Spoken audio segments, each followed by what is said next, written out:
In the tumultuous and often cacophonous theater of public life, where every gesture is scrutinized and every word is weighed for its semiotic content, silence itself can become the most potent and devastating of declarations.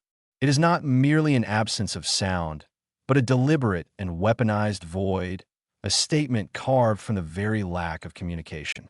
In the ongoing, tragic saga of the House of Windsor's fraternal schism, no action, or, more precisely, no calculated inaction, has been as forensically revealing or as brutally eloquent as Prince Harry's profound and resolute silence on the occasion of his brother, Prince William's, birthday. This was not a simple oversight, a forgotten diary date, or a casualty of transatlantic time differences. It was a declarative act of emotional severance, a chilling and meticulously executed abnegation of brotherhood, performed on a stage freighted with unprecedented familial vulnerability. This was the moment the quiet, lingering hope of reconciliation was not just extinguished, but ceremonially buried. The context of this silence elevates it from a personal slight to an act of breathtaking callousness. This was not just any birthday for the Prince of Wales. It was his first since the dual diagnoses of cancer struck the heart of his family. His father, the king, and his wife, Catherine, the Princess of Wales, both engaged in profound and private battles for their health. This was a moment of acute human fragility, a time when the bonds of family, particularly the unique and forged-in-trauma bond of brotherhood, are meant to provide their deepest solace. It was a moment that cried out for empathy, for support, for a simple, human gesture of connection across the miles. Instead, Prince Harry chose to offer a void. This silence, therefore, was not passive. It was an active, aggressive, and unmistakable statement. It was the sound of a final door being not just closed, but bolted from the inside. This analysis will argue, with unflinching and forensic detail, that Prince Harry's calculated silence was not merely a breach of royal protocol or familial etiquette. It was the inevitable and tragic culmination of a public-facing identity now so pathologically rooted in grievance that it has become incapable of genuine empathy. It represents the precise, historic moment the chasm between Harry's public performance of seeking healing and his private execution of what can only be described as vengeance became an unbridgeable canyon. This was not just a snub. It was a verdict delivered by Harry upon his own family. And in turn, it has triggered a final, decisive verdict from the institution he abandoned and the public he claims to serve. It is a stark and cautionary tale about the immense perils of allowing personal trauma to curdle into a permanent state of resentment, and the ultimate, crushing impossibility of building a kingdom of personal peace on the fractured, haunted ground of unresolved familial warfare. To fully comprehend the gravity of Prince Harry's inaction, one must first dissect the act itself. Silence in a family, particularly a royal one, is never neutral. It is a currency of disapproval, a tool of exclusion, a carefully calibrated instrument of power. In this instance, Harry's silence was a masterclass in its strategic deployment. As the world watched and waited for a public message, a simple happy birthday on social media, a leaked report of a private phone call, the passing of the day, without a single acknowledged gesture, transformed the absence of a message into the message itself. Royal biographer Tom Bower, a famously unflinching critic, did not mince words, labeling the act brutal and theatrical. This choice of words is critical. Brutal speaks to the emotional cruelty of the act, its capacity to inflict profound hurt. Theatrical speaks to its performative nature. This was a silence designed to be seen, to be noticed, to be interpreted. It was a public performance of private disdain. Bower's further accusation that Harry is playing a double game, publicly speaking of reconciliation while privately enacting revenge, gets to the heart of the matter. This is not the action of a man struggling with complex emotions. It is the action of a man engaged in a calculated campaign. He is, as Bauer posits, acting the part for sympathy while plotting his revenge, a devastating indictment that paints a portrait not of a wounded son, but of a Machiavellian strategist operating from a different moral compass. The charge of callousness, not just cold but cruel, resonates so deeply because of the specific, agonizing context. For Harry to deny his brother a gesture of support during a period of such intense personal and familial strain is to weaponize their shared history. This is the brother who stood shoulder to shoulder with him behind their mother's coffin, a defining trauma that forged a bond the world believed to be unbreakable. To willfully ignore his brother at a time when William is simultaneously supporting his wife and his father through their own cancer battles is a profound rejection of that shared history. It is a statement that says, "Your current pain does not register against the weight of my past grievances." This is where the psychological dimension becomes so deeply troubling. The act suggests a profound empathy deficit, a state of being so consumed by one's own narrative of suffering that the suffering of others becomes invisible or worse, irrelevant. It is a psychological state of solipsism, where the entire world is merely a backdrop for one's own personal drama. Harry's stated mission since leaving the royal family has been to promote mental health, healing, and compassionate dialogue.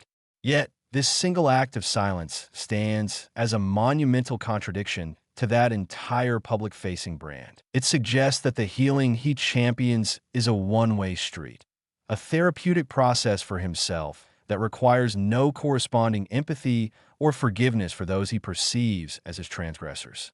Therefore, the silence was not an empty space. It was filled with meaning, with intent, and with a chillingly clear message.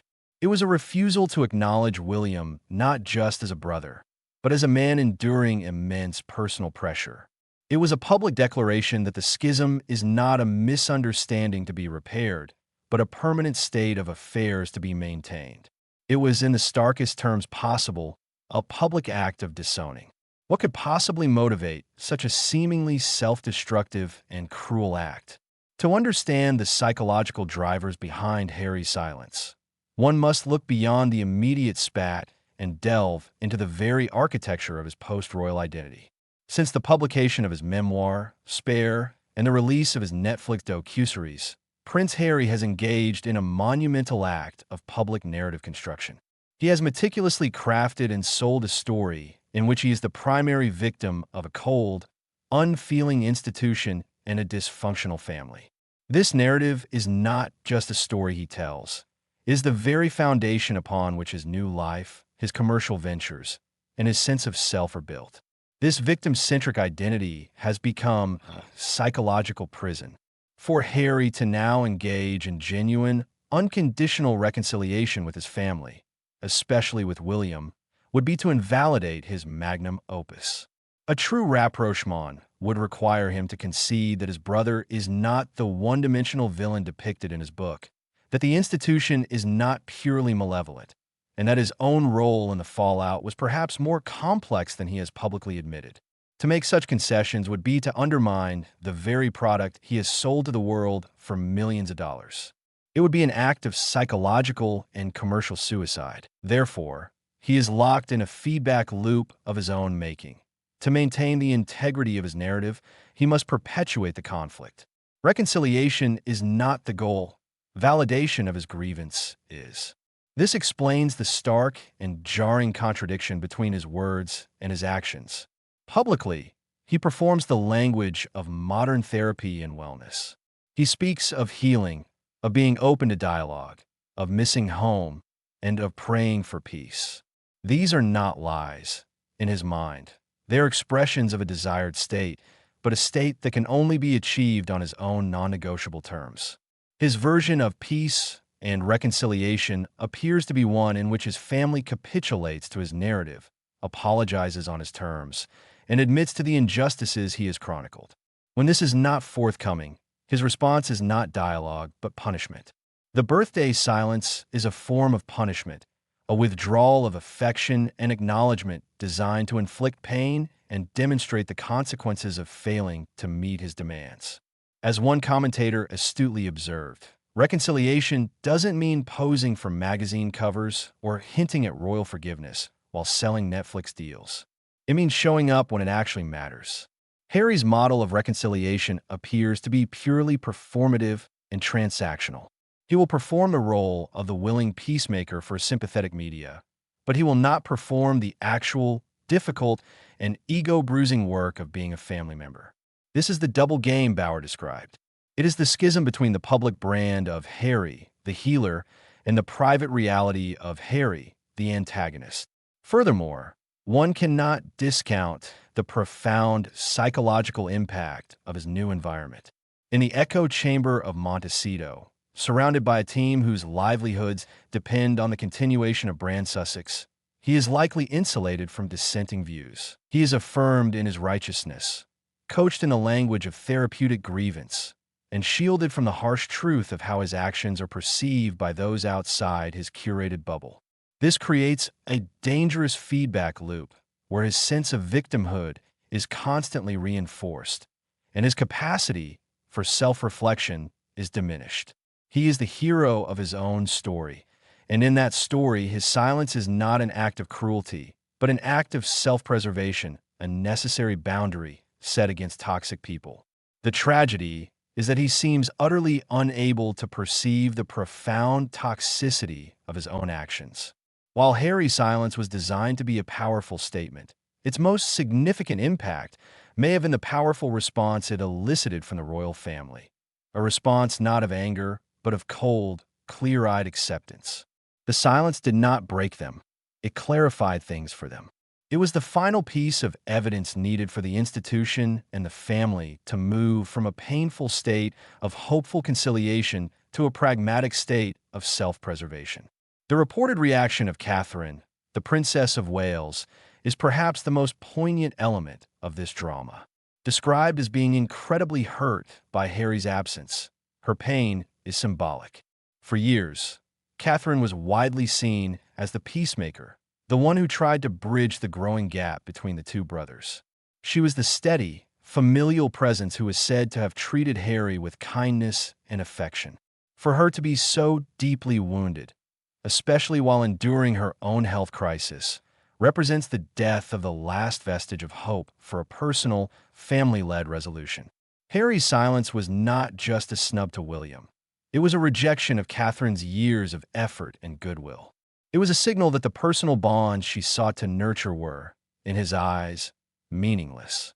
Prince William's reaction, however, marks a far more significant and strategic shift. He is said to have moved past the emotion and to now view this episode as a final clarification. This is the language of a man who has completed a grieving process. He has grieved the loss of the brother he once knew and has now accepted the reality of the man his brother has become. The decision to choose dignity over drama is a powerful strategic pivot. He is refusing to engage with Harry's theatrics. He will not be drawn into a public slanging match. Instead, he is modeling the very stoicism and duty that his brother so vehemently rejected. By rising above the fray, William seizes the moral high ground and stars his brother's narrative of the oxygen of conflict it needs to survive. He has, in essence, accepted that Harry is not going to change and has adjusted his own emotional and strategic position accordingly. This is not the act of a wounded sibling, but the act of a future king securing his flank. This personal acceptance is mirrored by an institutional hardening. The stark statement from a royal aide, "We no longer plan for the Duke of Sussex, we don't expect him, we don't rely on him," is an earthquake. It signals a complete operational severance. For years, the palace has had to operate with a Harry contingency, always leaving a door ajar, always considering his potential role or disruptive influence on major events. That is now over. The quiet but serious reassessment being triggered within the palace is the sound of that door being permanently locked. The institution is shifting into self-preservation. The attitude has moved from conciliation to realism. This is the ultimate, ironic consequence of Harry's power play. In his attempt to punish and isolate his family, he has only succeeded in achieving his own total and complete isolation. The palace machinery is now moving on without him. He has been deemed an unstable and unreliable asset, and in the cold, corporate calculus of the modern monarchy. Such assets are written off. The fallout from Harry's silence was not confined to the palace walls. It rippled outwards, creating a tidal wave of public and media condemnation that was notable for its breadth and its near unanimity. The global trending of hashtags like #HeartlessHarry and #WilliamDeservesBetter was a clear and unambiguous barometer of public sentiment. The narrative had shifted decisively against the Duke. The public, which can often have a high tolerance for celebrity drama, saw this act not as entertainment, but as a breach of a fundamental human decency. Significantly, this critical tone was not limited to the British press, which Harry has long accused of bias. Even outlets in the United States, which have historically been far more sympathetic to Harry and Meghan's narrative, reported on the story with a new, critical edge. They began to subtly question Harry's maturity and motives, signaling a crucial turning point.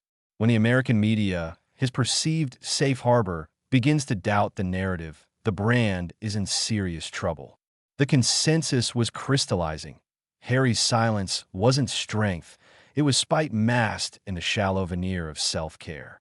This critique is devastating because it co-opts the very therapeutic language Harry uses, turning it back on him to expose a perceived moral bankruptcy. This public verdict has now empowered a far more serious institutional consequence.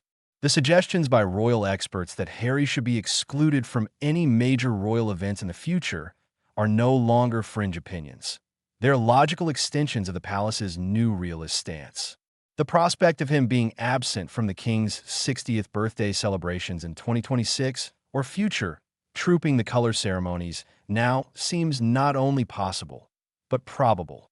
These events are the very fabric of royal life, the ultimate expressions of family and national unity.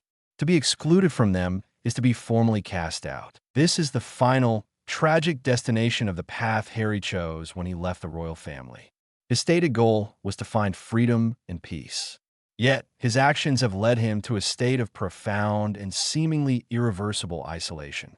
He is alienated from his family, his country, and now, increasingly, from the global public who once viewed him with immense sympathy. The royal family, in its shift to self-preservation, seems to have finally accepted the truth. Harry doesn't want to be part of the family anymore.